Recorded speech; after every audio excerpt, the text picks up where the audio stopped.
Adalah penting untuk waris mengetahui kaedah mengurus jenazah sebaik selepas meninggal sebelum proses mandi jenazah dilakukan. Sering berlaku masa yang lama semalaman jenazah dibiarkan tanpa dibersihkan dan dirapikan sehingga keadaannya menjadi berbau dan sendi-sendi berkeadaan keras dan kaku. Bismillahirrahmanirrahim.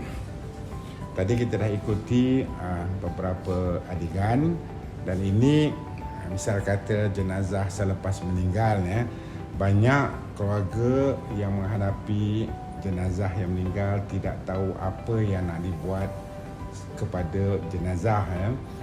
Acap kali bila jenazah dah sampai ke tempat mandi jenazah, apa yang kami dapati, dia punya tangan ni sangat keras, nak angkat pun tak boleh sebab dalam sini ada minyak. Minyak ni akan jadi keras selepas kita biarkan beberapa jam. Okey, kita bagi contoh macam mana kita nak menyelesaikan masalah tu. Okey, yang pertamanya bila jenazah meninggal, kita masukkan sabun. Tak kira sabun apa, tapi yang terbaik adalah gunakan bidara, yang ada bidara dan juga oat ataupun gaharu. Jadi buka dan tuang ke dalam bekas. Kalau boleh kita gunakan air suam. Jadi dia akan meresap ke dalam badan jenazah. Kita lap. Jenazah biasanya selepas meninggal dia akan mengeluarkan peluh sakaratul maut dipanggil. Peluh ni sangat melekit. Jadi biasanya kita perlu bersihkan peluh-peluh tersebut. Make sure pakai air suam supaya air tu masuk ke dalam sendi-sendi. Kita lap muka dia, lap segala-galanya, terutama bawah ketiak, celah kelengkang, tempat kemaluan. Dan biasanya jenazah semasa sakaratul maut dia akan terkencing terbuang najis. Itu kita nak bersihkan.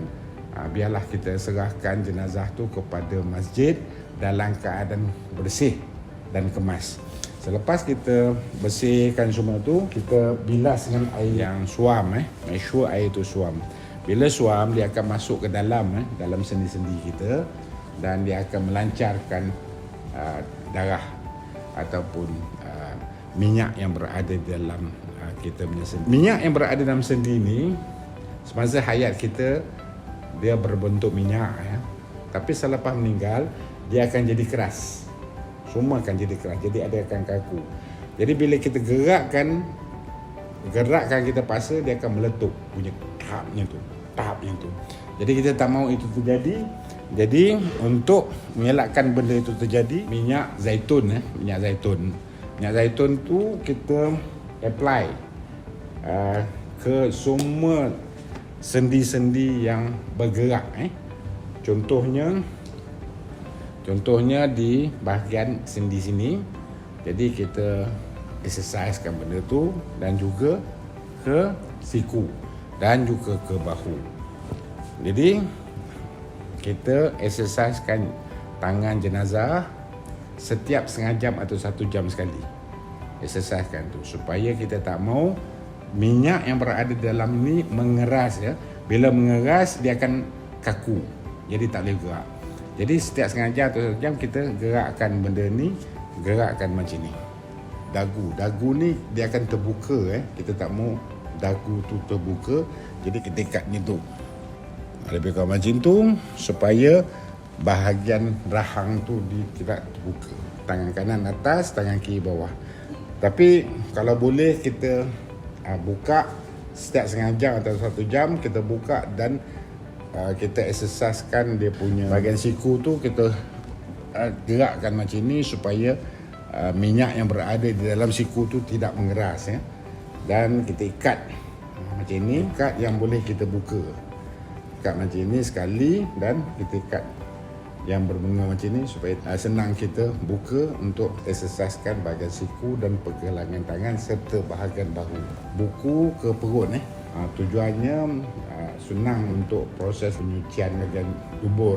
Terusnya kita ikat bahagian kaki dan diikat sekali, dan yang kali kedua ikat bunga macam kita ikat kasut supaya mudah proses bila kita nak membuka balik ikatan tersebut. Jadi amat penting, amat mudah, tetapi tiada siapa yang menyampaikan ilmu ni kepada keluarga jenazah yang baru meninggal.